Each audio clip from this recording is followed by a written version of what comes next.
Hello and welcome. My name is Todd Hershey, and tonight we are going to be looking at the New Age and the metaphysical madness that accompanies everything that happens within a New Age.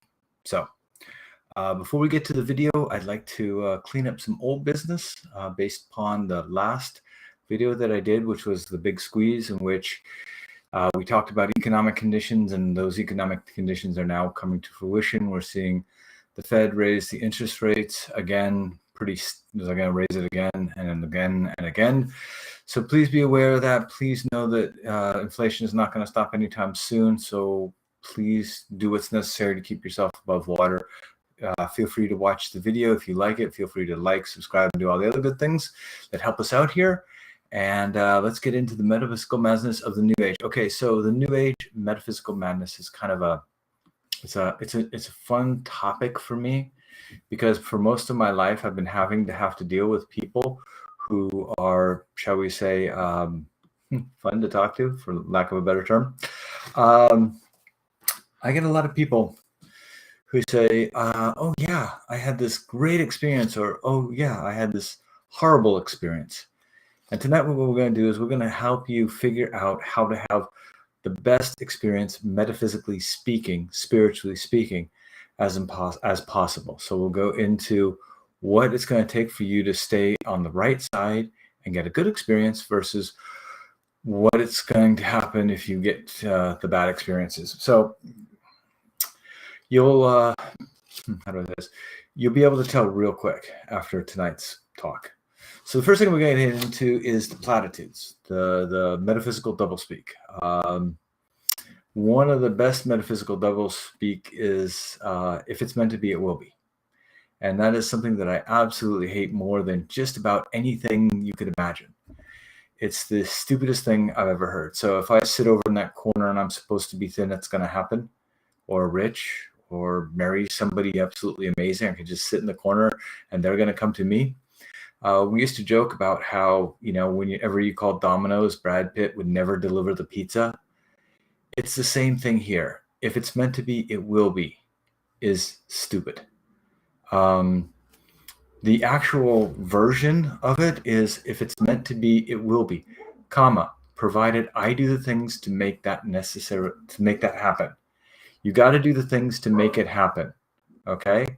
That's the most important thing here. It's not going to happen just because you want it to happen, which is another one of my favorite, which is think, believe, receive. For those of you who believe in that line of thinking, if you think it, great. If you believe it, even better.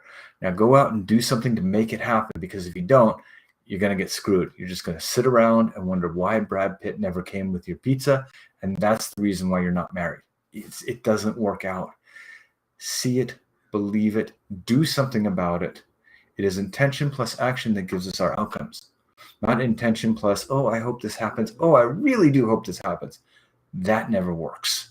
Okay? Hope is a beautiful thing.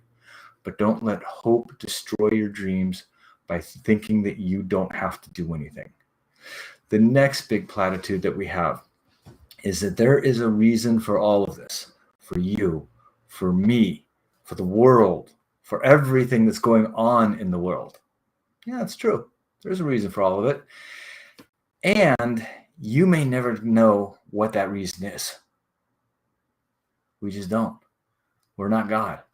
God may know the reason, but you don't. Sometimes you do know the reason. Okay?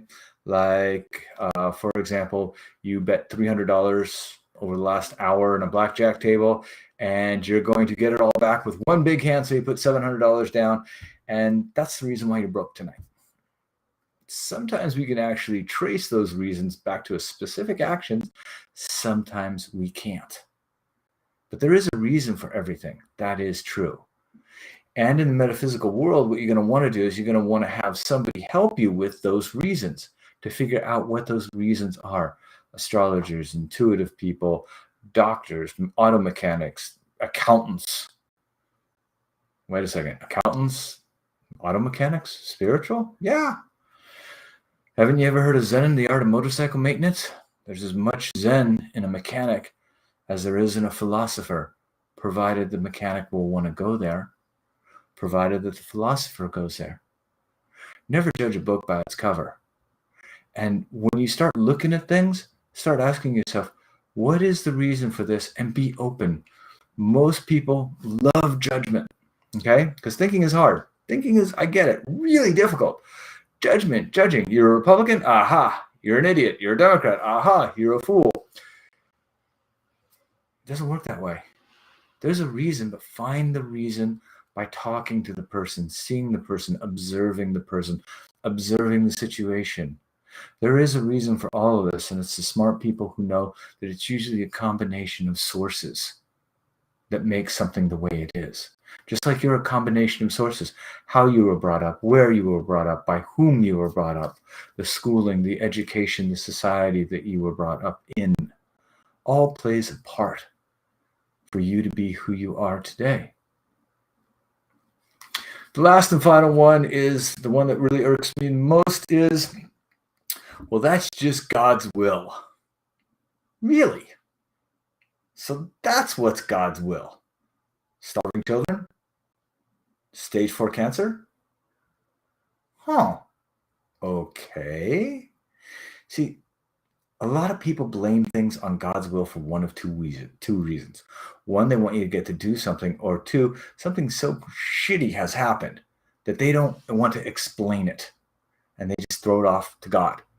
God's the bad guy, the all omnipotent dude in the sky who's raining down the good and raining down the bad, and I can't figure it out, so I'm just going to chalk it up all to God's will. You can do that. I prefer not to do that. And when I see things like it's God's will, I ask myself, is that person saying it's God's will because it's out of our hands? Because a lot of stuff is. A lot of stuff is just out of our hands. One thing I can tell you is that everybody who's listening to this tape in 100 years is going to be dead. That's God's will, or evolution's will, or the way the universe works. That's just the way it is. Okay? The other people that want to tell you it's God's will are the people that are going to try and get you to do something. Well, it's God's will. God wants me to tell you what you should know, and this is what God wants you to do. That person is looking to have you do something for them. Don't do it. Just flat out refuse.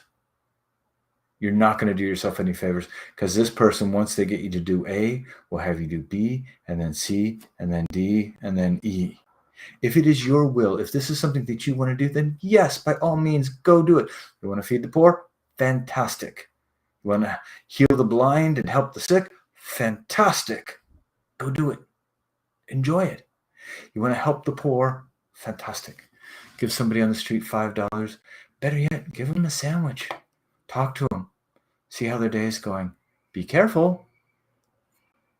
But if you want God's will, then you have to decide what God's will is yourself. Having somebody else decide God's will for you is like having somebody else pick out your clothes for you. You wouldn't let somebody else pick out your clothes. Don't let somebody else tell you what God's will is. Now, I've just put myself into a huge trap with the church. Mormon church, Catholic church, Muslim faith, Judaism, Jains, all of it. Why? Because there's a difference between religion and spirituality. And spirituality and religion are different in this sense. Religion was somebody's experience of God, okay? Christian faith, Jesus Christ, this was his story. This was his experience with God. Oh, okay. Let's go to the Muslims. This is Muhammad. This is Muhammad's experience with Allah. This is Moses. This is Moses' experience in Judaism with God. See? It's the stories of this person with God. That's religion. Spirituality is you with God. That's what spirituality is. It's your experience with a higher power. It's your experience with spirituality, the energies and everything else. We're going to get into how those energies, how you can run them like a little, ninja energy warrior at the end of this. So please stay tuned. What we're looking at here in spirituality is your experience with God, which means God's will needs to come through you. not from you, but you get to decide what you're going to do. Okay? And once you decide what you're going to do, you have to understand the reasons why you're doing it. Once you understand the reasons why you're doing it, then if it is meant you put in the time, effort, and everything else to make it happen, it will happen or it won't. And if it doesn't, you might need to keep trying.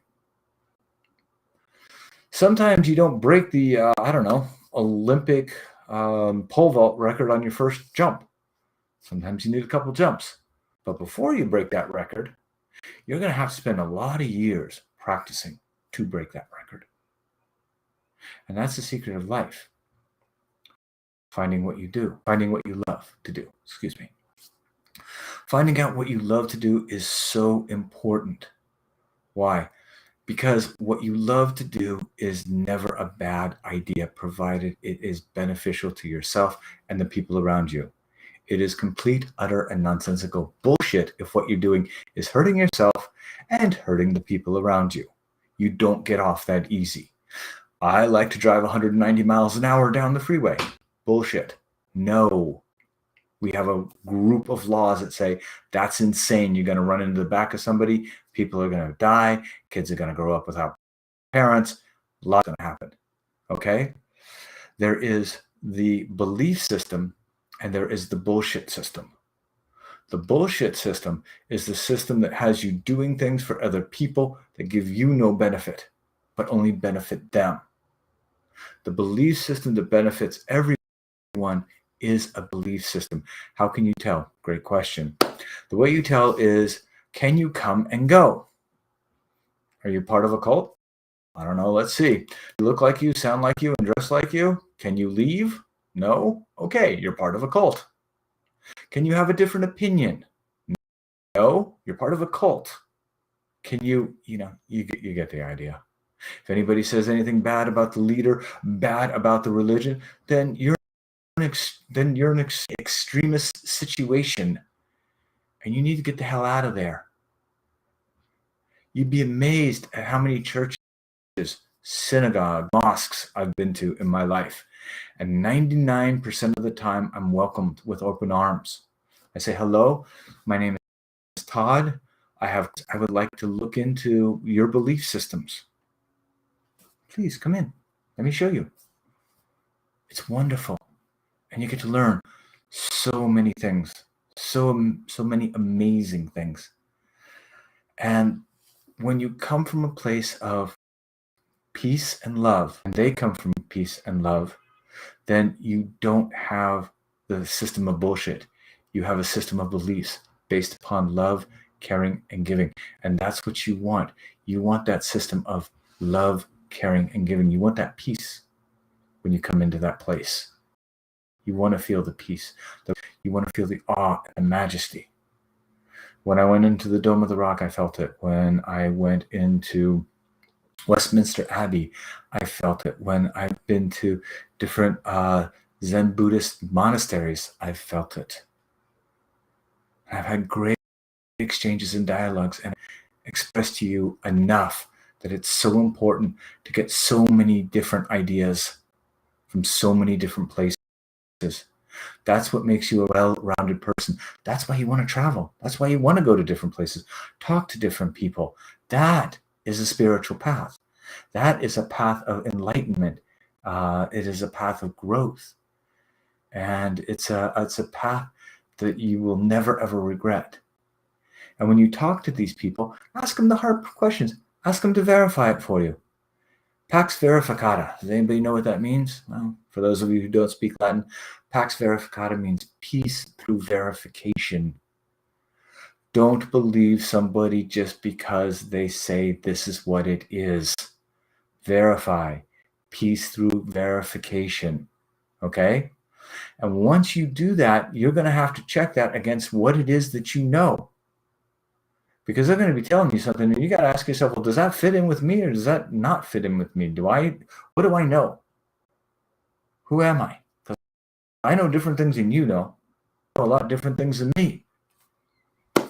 There's a very nice lady I know named Madeline. And she is an absolute light.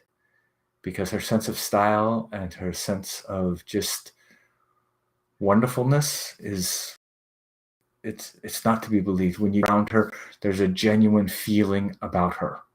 And when she talks, I listened because she knew what was going on all around her. Smart lady.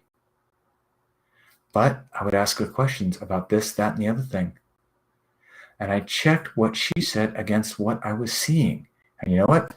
Lined up. Check and see if it lines up. If you go someplace and they say, oh, no, we're easy going, no problems. They lock the door behind you and they say it's just for safety reasons. And you say, I'd like to leave. And they say, well, not leaving now is not a good time.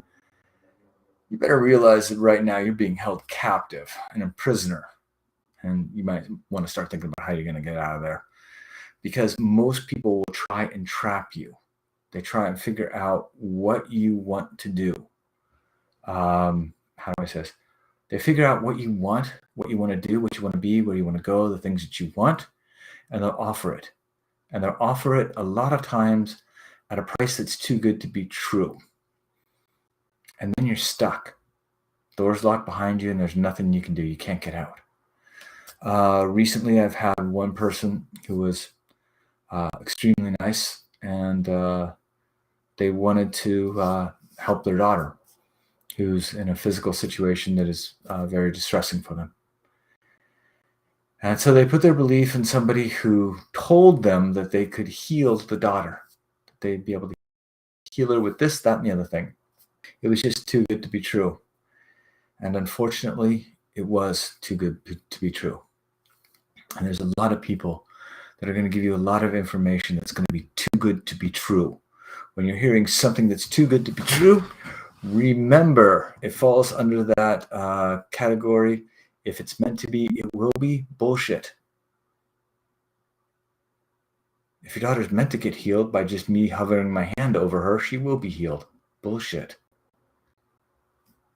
If she's meant to be healed, we're going to have to figure out what is wrong with her, diagnose the problem, find out if there's any kind of treatments available to either arrest or to correct or to terminate the illness, whatever that should happen to be, eradicate it out of her system. There's going to be a lot of people who are looking for love, who can't find it. And they are their own worst enemies, but they can't see it.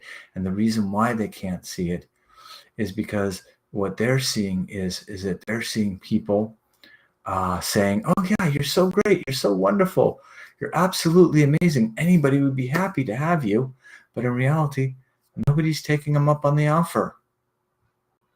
You need to start asking yourself why.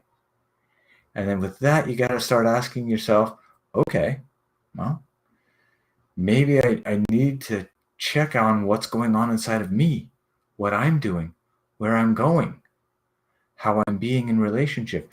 Am I picking the same kind of alcoholic person again and again and again and again?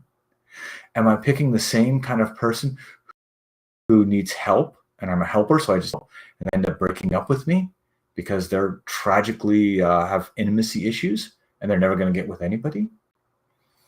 Do you keep getting broken up with because you keep going after money and they keep dumping you for somebody younger? If this happens to you more than 3 times, 4 times, you might have to admit you're shallow. And you might not want to go after the money anymore. You might want to try and figure out who the good person is. And figuring out those good persons is part of spirituality. When you meet a spiritual person, don't ask them, when am I going to find love? When am I going to find money? That's just ridiculous. Ask them how. How will I find love? How will I find money? Listen to what they have to say. Check what you know to be true. I want to find love. How do I find love? Ask the prophet. And the prophet says, well, you need to scrub my floors for the next 20 years and you will find love. The love of yourself and a job well done. I'd say that's a scam. Or you will find love after 20 years of service to me They will walk up there, and if they don't, you will have had 20 years of love, and you will have learned to love yourself, and that shall be enough. Yeah, no, that's not what we're asking here. Physical craziness, metaphysical madness. Ask yourself how, not when. When you know how, you'll know when. When is an easy factor. Okay? When am I going to die? Sometime between now and the next 100 years. When that's going to be. That's why I kind of like do what I love to do. Because if I die tomorrow, I'm really happy. Because I got to do it. And I got to do it every day. I got to love the people I wanted to love. Learn the things I wanted to learn. See the places I wanted to see. This is the spiritual path. These are the things that you want to do. The people that want to keep you from that is the metaphysical madness that will drive you crazy and drive you apart from basically what you should be doing and where you should be going. Now, the next part, you'll have to forgive me, as these eyes, well, they just aren't what they're looking to do. All right, so now that we gave you all the warnings, lookouts, and stuff, now we're going to give you what you can actually do to stuff that you're looking for. First, look for recommendations and or actual people that are successful at what they do, okay? Let's say that you want to come to me to fix your transmission, and you say to me, Todd, how many transmissions have you fixed? I say none. I can almost guarantee you that your transmission will be in worse shape than when you handed the car to me. Look for recommendations. One of the things I found out when I was doing readings, and this has helped me a lot in my career, was that I would go up and I would talk to somebody and say, I'm a really great reader. I've been reading, I'm 6 years old. I'm really old now. So I've been decades worth of reading and I'm really good. And the person would be like, yeah, okay, whatever. However, when Mandarin Oriental would, have me come in and do readings for the guests, all of a sudden it's Mandarin Oriental saying that I'm a good reader, or Caesar's Palace, or any one of a number of different places. And those people, that cuts a lot of weight. Just like if I tell you I'm a good golfer. Yeah, it might be and it might not be. But if Tiger Woods says, hey, that guy, Todd Hershey, he's a heck of a golfer, I can almost guarantee you that I am going to be a heck of a golfer. Tiger Woods knows golf. And if he says you're a good golfer, I'm going to believe Tiger Woods. Find the people with the recommendations who have a reputation for knowing what and have a past, a history in this, as a history of successes. And when you have those successes and that history, listen to what they have to say. That's the next part. When you go in to somebody in a spiritual sense and everything else, after you find out that they're the good people, they've got great success, they've got an incredible reputation, everybody loves them, you're going to have to listen to what they say. But more importantly, you're going to have to do the work.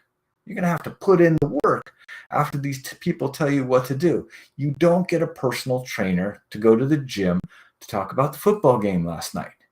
You get a personal trainer to get you into the gym, to make you sweat and grunt and work out, to run, to jump, to lift, to hop, to skip, to squat, to do whatever. That's the idea. In a spiritual place, find a master, find a teacher, find somebody that can show you the ropes and who can help you understand what's going on, because there's going to be a lot of stuff. There's nobody that goes on a spiritual path that doesn't lose just about everything that they own. Lose friends, lose relationships. It's a transformation. You go from being a caterpillar into being a butterfly, and you need that person to help you in the metamorphosis stage. And then there's going to be a lot of people that really get pissed off at you because now you're a butterfly and no longer a caterpillar. And you don't look like them. You don't sound like them. You don't speak like them. And worst of all, you can freaking fly and they can't. That's just horrible for them. They're still caterpillars and you'll be a butterfly. Okay? So get the help. But not only do you need to get help in like a teacher sense, read the good books. Start with Jonathan Livingston Seagull, Peaceful Warrior. Get working up to Madame Blavatsky and Krishnamurti and everything in between. Listen to the Four Agreements. Listen Pablo Coelho. Study. Share with other people what you've been reading. Get into some of these book clubs that people talk with. What did you read? What did they read? And match the experiences. You will grow so much out of that. I can't even begin to tell you.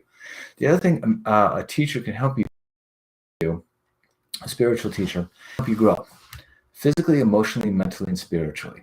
Because let's face it, if you're going to be growing, you're going to be taking on the spiritual path, you're going to be taking care of your physical health. You'll be taking care of your emotions. You'll be taking care of your thoughts and thinkings, and you will be taking care of your spiritual path.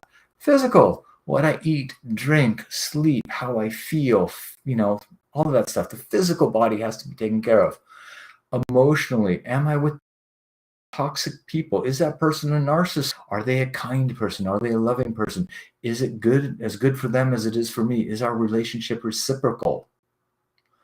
Mentally, basically, am I having negative thoughts, negative situations? Am I having positive thoughts and positive situations? You want to take out the garbage. You want to release the approval, control, and doing different things like that.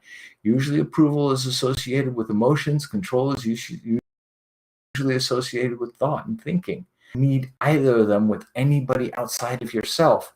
Approve of yourself and control your own ideas, thoughts, and behaviors. If you do that, your spiritual path will take care of itself. That's what all the masters do, and that's how they become masters, by letting go of the negativity and the people that are negative. They forgive them and let them go. In order to forgive people, there is one critical step that you're going to need. You're going to need to accept yourself and say, this is who I am, this is what I am.